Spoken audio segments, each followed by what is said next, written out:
40년이라고 1년 쉬었을 뿐인데 집에서 투명인간이 될 줄 몰랐어. 집에만 있다가 이혼 직전까지 40년 직장인이 후회하는 퇴직 후 첫 5년의 진실. 안녕하세요, 여러분. 오늘은 조금 무거운 이야기를 해볼까 합니다. 하지만 퇴직을 앞두고 계신 분들 또는 이미 퇴직하신 분들이라면 반드시 들어야 할 이야기입니다. 제가 지난 20년간 수많은 퇴직자분들을 만나면서 공통적으로 들었던 말이 있습니다. 1년만 푹 쉬고 싶었어요. 그게 이렇게 될 줄 몰랐습니다. 40년을 일했습니다. 아침 7시에 일어나 저녁 9시에 집에 들어오는 삶을 살았습니다. 주말에도 골프 접대, 회식, 야근이 일상이었죠. 가족들과 제대로 된 저녁 한 끼 먹어본 게 언제인지 기억도 나지 않습니다. 그래서 퇴직하면 꼭 하고 싶었던 건 아무것도 안 하고 쉬는 거지였습니다. 그런데 그 선택이, 그 1년의 휴식이 인생의 나락으로 가는 첫걸음이 될 줄은 꿈에도 몰랐습니다. 오늘 제가 여러분께 들려드릴 이야기는 실제로 제가 만났던 60대 초반 남성분의 이야기입니다. 저는 이분을 김 과장님이라고 부르겠습니다. 대기업에서 40년을 근무하고 임원 직전까지 갔던 그야말로 성공한 직장인이었습니다. 하지만 퇴직 후 5년 그는 완전히 다른 사람이 되어 있었습니다. 김 과장님은 58세에 명예퇴직을 했습니다. 퇴직금으로 2억 3천만 원을 받았죠. 적지 않은 돈이었습니다. 40년을 일했으니까 1년만 푹 쉬자. 이게 그의 첫 번째 결정이었습니다. 주변 사람들도 모두 그렇게 말했습니다. 그동안 고생했으니 좀 쉬어. 건강부터 챙겨 여행이나 다녀와. 그렇게 첫 달이 지났습니다. 아침에 늦게 일어나고 TV를 보고 낮잠을 자고 저녁에 산책을 했습니다. 처음에는 좋았습니다. 정말 행복했습니다. 두 번째 달, 세 번째 달도 마찬가지였습니다. 가끔 친구들을 만나 골프를 치고 여행도 다녀왔습니다. 그런데 6개월이 지나자 뭔가 이상했습니다. 아침에 눈을 떠도 할 일이 없습니다. TV는 이미 다 봤습니다. 친구들은 아직 일하고 있어서 자주 만날 수도 없습니다. 부인과는 하루 종일 같은 공간에 있게 되었습니다.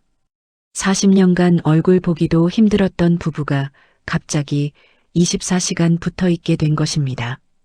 그때부터 문제가 시작되었습니다. 1년이 지났습니다. 김 과장님은 이제 슬슬 일을 찾아봐야겠다고 생각했습니다.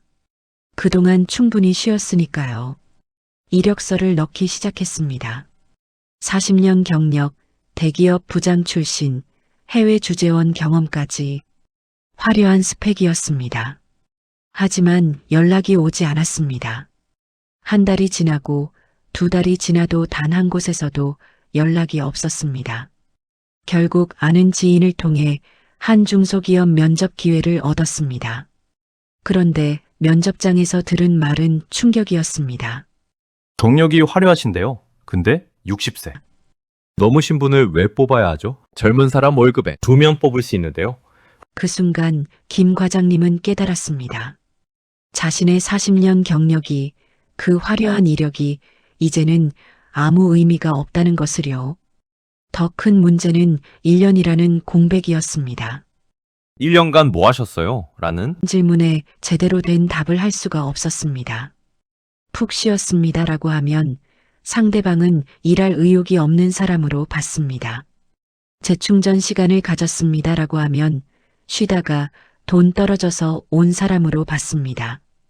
그 1년의 공백이 평생의 낙인이 되어버린 것입니다.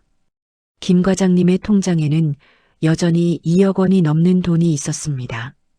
1년간 쉬면서 3천만 원 정도를 썼지만 아직 2억은 남아 있었죠. 그런데 이때 큰 지출들이 시작되었습니다. 먼저 딸의 결혼 자금으로 5천만 원이 나갔습니다. 아빠, 전세금 좀 보태줘. 거절할 수 없었습니다. 그 다음은 아들입니다. 아빠, 치킨집 하나 차려보고 싶어. 창업 자금 명목으로 6천만 원이 나갔습니다. 그리고 자신의 건강검진에서 작은 질환이 발견되었습니다. 치료비로 1천만 원. 어머니가 편찮으셔서 요양원 비용 월 150만 원씩 지원. 이렇게 정신없이 1년이 더 지나자 통장에 남은 돈은 7천만 원이었습니다. 김 과장님은 그제야 계산기를 두드렸습니다. 월 생활비 200만 원. 부부 둘이 먹고 사는데 드는 최소 비용입니다.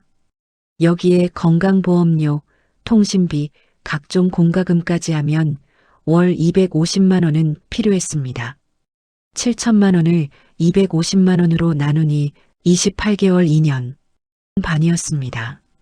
나는 이제 2년 반짜리 인생인가? 그 순간 등골이 서늘해졌다고 합니다. 일자리는 구하지 못했고 통장 잔고는 줄어들고 있었습니다. 그러자 김 과장님은 집에만 있게 되었습니다. 밖에 나가면 돈을 쓰게 되니까요. 커피 한 잔도 아깝고 친구를 만나면 밥값이 나가니까요. 그렇게 하루 종일 집에만 있게 되었습니다. 아침에 일어나면 부인은 이미 움직이고 있습니다. 청소하고 빨래하고 설거지하고 장 보러 나갑니다. 김 과장님은 소파에 앉아 TV를 봅니다. 부인이 청소기를 돌립니다.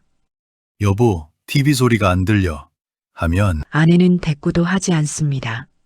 점심때가 되었습니다. 점심 뭐 먹지? 물어보면 냉장고에 있는 거 먹으라는. 차가운 대답만 돌아옵니다. 오후가 되면 부인은 친구들을 만나러 나갑니다. 김 과장님은 혼자 집에 남습니다. 저녁이 되어 부인이 돌아옵니다.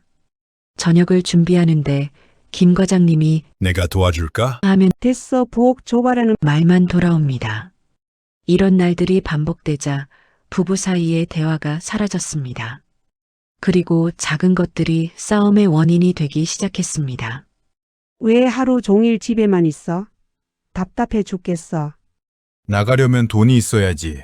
당신이 쓰라고. 40년을 일했으면 뭐 좀 남겨놨어야지. 이제 와서 돈 타령이야. 내가 얼마나 고생했는데 당신이나 애들 먹여 살리느라. 말싸움은 점점 커졌습니다. 작은 것 하나하나가 폭발의 원인이 되었습니다. 김 과장님은 말했습니다. 40년간 회사에서는 부장이었는데 집에서는 투명 인간이 된 기분이었어요. 퇴직 3년 차 통장 잔고는 3천만 원까지 떨어졌습니다. 이대로라면 1년을 버티기도 힘든 상황이었습니다.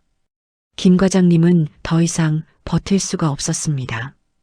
일자리를 찾기 시작했습니다. 이번에는 기준을 대폭 낮췄습니다. 경력이고 뭐고 필요 없었습니다. 월급만 나오면 됐습니다.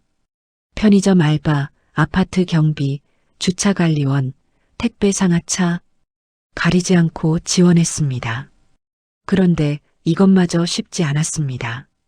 편의점은 야간 근무 가능하세요? 라고 물었습니다. 60대에 밤새 서 있을 자신이 없었습니다.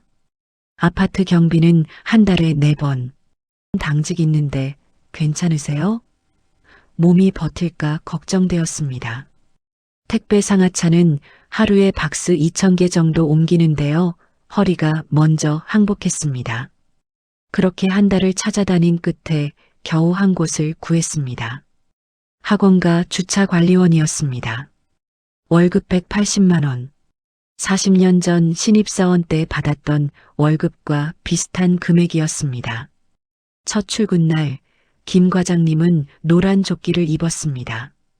그리고 차가 오면 손을 들어 안내했습니다. 그런데 그날 오후 차에서 내린 젊은 여성이 반말을 했습니다. 아저씨, 여기 주차하면 되죠? 40년간 부장으로 살았던 사람이 아저씨가 되는 순간이었습니다. 저녁에 집에 돌아와 부인에게 말했습니다. 나 주차 관리를 구했어. 부인은 잠시 침묵하다가 이렇게 말했습니다. 그래도 180만 원이면 다행이네. 집에만 있는 것보다는 낫지. 그날 밤 김 과장님은 혼자 소주를 마셨습니다.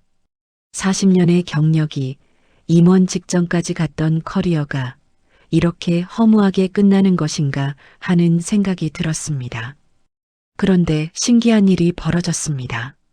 주차 관리 일을 시작하고 한 달이 지났을 때였습니다. 통장에 180만 원이 들어왔습니다. 그 돈을 보는 순간 김 과장님은 눈물이 났다고 합니다. 내가 번 돈이구나. 2년 동안 통장 잔고가 빠져나가기만 하는 것을 보다가 처음으로 돈이 들어온 것이었습니다. 그리고 그 순간부터 부인의 태도가 조금씩 바뀌기 시작했습니다. 오늘 일 힘들었지? 저녁 준비했어. 날씨 추운데 옷 따뜻하게 입고 가. 작은 말들이었지만 그동안 들을 수 없었던 따뜻한 말들이었습니다. 왜일까요? 돈의 액수가 중요한 게 아니었습니다. 180만 원으로는 부족했습니다. 생활비로도 모자랐습니다. 하지만 일을 하고 있다는 것, 소득이 있다는 것 자체가 중요했습니다. 집에만 있으면 쓰기만 하는 사람입니다. 하지만 밖에 나가서 일하면 버는 사람이 됩니다. 김 과장님은 그제야 깨달았습니다. 월급의 액수가 아니라 매달 통장에 돈이 들어온다는 그 사실 자체가 자존심을 지켜주는 거구나. 여러분, 김 과장님의 이야기를 들으시면서 어떤 생각이 드셨나요? 나는 저렇게 안 될 거야 라고 생각하셨나요? 하지만 안타깝게도 이것은 한 사람만의 이야기가 아닙니다. 제가 만난 수백 명의 퇴직자들이 비슷한 길을 걷고 있었습니다. 중요한 것은 마의 5년입니다. 퇴직 후 첫 5년을 어떻게 보내느냐가 남은 30년을 결정합니다. 60세에 퇴직하면 평균 수명까지 25년에서 30년이 남습니다. 여자 배우자는 더 오래 살 가능성이 높으니 35년도 생각해야 합니다. 그 긴 시간을 어떻게 보낼 것인가? 첫 1년을 쉬면 그 쉼이 습관이 됩니다. 습관은 2년이 되고 2년은 5년이 됩니다. 그리고 5년이 지나면 돌이킬 수 없게 됩니다. 반대로 퇴직 후 바로 움직이면 어떨까요? 월 30만 원이라도 좋습니다. 50만 원이면 더 좋고요. 중요한 것은 소득이 있다는 사실입니다. 그 작은 소득이 여러분의 통장을 지켜주고 자존심을 지켜주고 부부관계를 지켜주고 건강을 지켜줍니다. 일을 하면 밖에 나갑니다. 사람을 만납니다. 움직입니다. 뇌를 씁니다. 이 모든 것이 노화를 막아줍니다. 반대로 집에만 있으면 몸도 마음도 빠르게 늙습니다. 김 과장님은 이제 65세가 되었습니다. 여전히 주차 관리 일을 하고 있습니다. 월급은 200만 원으로 올랐습니다. 부인과의 관계도 많이 좋아졌습니다. 주말에는 함께 시장도 가고 가끔 외식도 합니다. 통장 잔고는 다시 조금씩 늘어나고 있습니다. 매달 50만 원씩은 저축하고 있다고 합니다. 그리고 그는 이렇게 말했습니다. 만약 퇴직하고 바로 일을 시작했더라면 2억이 그대로 있었을 텐데. 그 2억이 있고 월 200만 원을 벌었다면 지금쯤 나는 훨씬 여유로운 노후를 보내고 있었을 거예요. 여러분, 지금 이 순간이 가장 중요합니다. 퇴직을 앞두고 계신가요? 1년만 쉬자는 생각을 버리세요. 이미 퇴직하셨나요? 내일부터 당장 움직이세요. 화려한 경력은 필요 없습니다. 높은 연봉도 필요 없습니다. 월 30만 원, 50만 원, 100만 원이면 충분합니다. 그 작은 소득 하나가 여러분의 남은 30년을 완전히 바꿔놓을 것입니다. 마의 5년을 어떻게 보낼 것인가? 선택은 여러분의 몫입니다. 하지만 기억하세요. 지금 이 순간 이 선택이 여러분의 남은 인생 전부를 결정한다는 것을요. 오늘 영상이 퇴직을 앞두신 분들 또는 이미 퇴직하신 분들에게 작은 도움이라도 되었으면 좋겠습니다. 댓글로 여러분의 이야기도 들려주세요. 퇴직 후 어떤 계획을 가지고 계신가요? 지금 어떤 고민을 하고 계신가요? 구독과 좋아요는 저에게는 큰 힘이 됩니다. 언제나 웃는 하루를 보내시길 바라며 이 영상이 좋았다면 많은 분들에게 공유해 주세요. 감사합니다.